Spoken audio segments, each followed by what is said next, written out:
us for our 8 o'clock news program. Tonight, at the dawn of a new era in the Hayes administration, we will take a look back at how far our country has come since the end of the Civil War. On the ground tonight, we have Ella Thompson reporting from DC on the political developments of the Reconstruction era. Ella? Hello, Charles. Tonight I have a fairly long segment.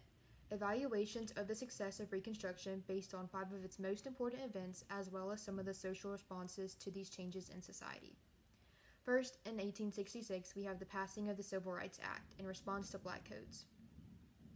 As the South passed black codes, laws that restricted black people's rights and kept them in a lower social and economic position, Congress responded with the Civil Rights Act, granting African American citizenship. President Johnson vetoed it, but Congress overrode him and made it law. Even so, the South kept enforcing black codes, which later became the foundation for Jim Crow laws. Next came the 14th Amendment, passed in 1866. It replaced the Three-Fifths Compromise of 1787 and granted full citizenship rights to everyone born or naturalized in the U.S. President Johnson also tried to veto it, but Congress overrode him once again. Southern states were required to ratify this amendment in order to rejoin the Union. In 1869, 3 years later, the 15th Amendment was passed, granting black American men the right to vote. However, it didn't address state and local laws which allowed voter suppression to continue. Tactics like literacy tests and poll taxes unfairly targeted black voters, who often lacked the same resources as white voters. Then, in 1867, the Military Reconstruction Acts set a new course for Reconstruction in the South. These acts divided the 10 southern states that had not yet ratified the 14th Amendment into 5 military districts, each placed under martial law and led by a Union general. The military's role was to protect freed people and oversee elections and voter registration. By the end of 1870, all southern states under military rule had ratified the 14th Amendment and were readmitted into the Union. Finally, rather than a single event, we have the many decisions made by former President Andrew Johnson. As a part of his Reconstruction plan, Johnson pardoned all Southerners except for the most prominent Confederate leaders like Robert E. Lee.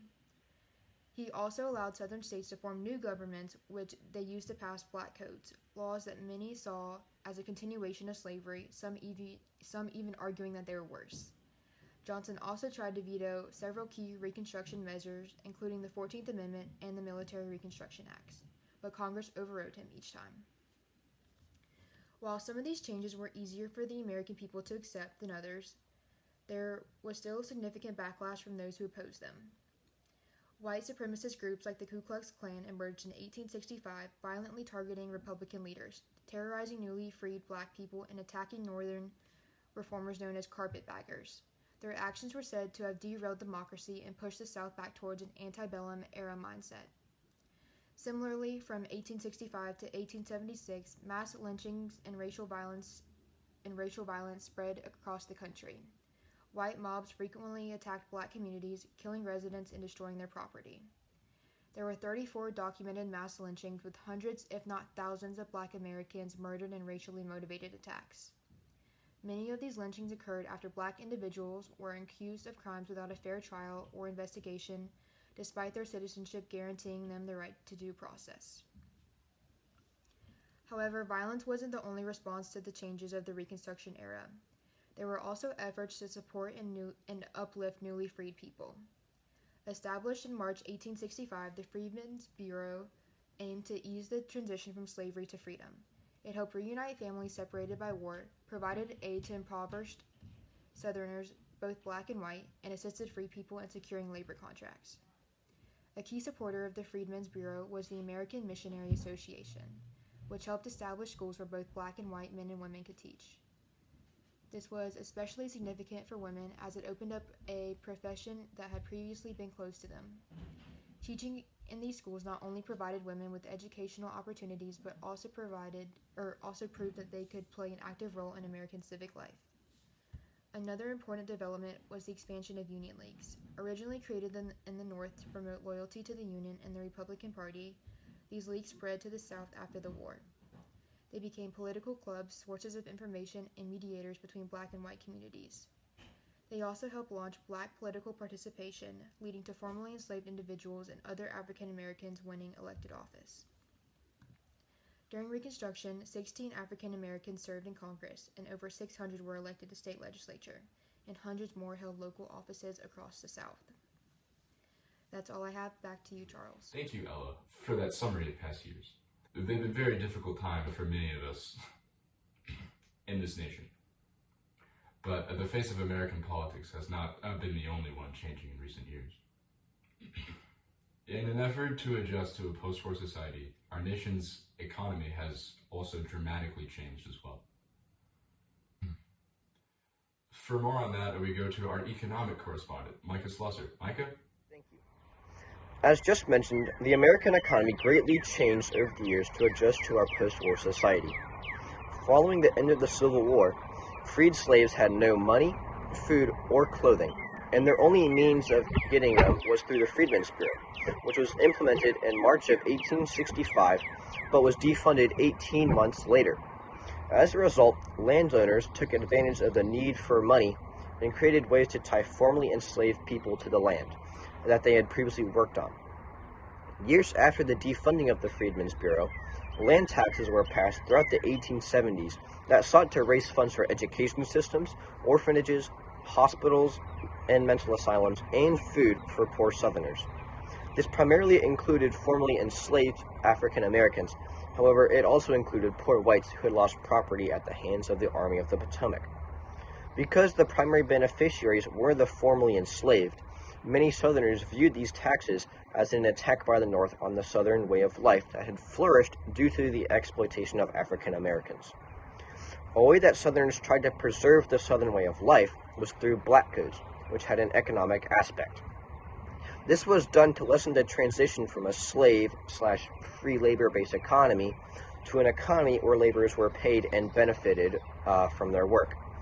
African Americans had to sign contracts to be able to work, and despite receiving an income, they received very little actual money and were often indebted to the landowners in addition to conditions that were eerily similar to slavery.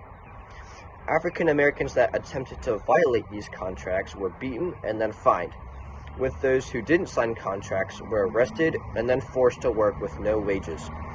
This resulted in systems like the Cropland system and sharecropping. Emerging from the post-war South, the Cropland system became a popular means of employment following the defunding of the Freedmen's Bureau.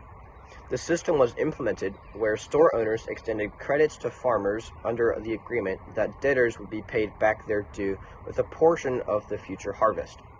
However, creditors charged very high interest rates, making it incredibly difficult for freed people to gain economic independence. Similar to the Cropland system, freed people rented land that they would then work on, and it was often the same plantations that they had been freed from. This also applied to landless white citizens. Sharecroppers also paid the landlords for the crops that they grew, but high interest rates led to inescapable debt cycles, which prevented them from buying their own land and leaving the land that they were working on. Thank you so much. Back to you. Thank you, Micah.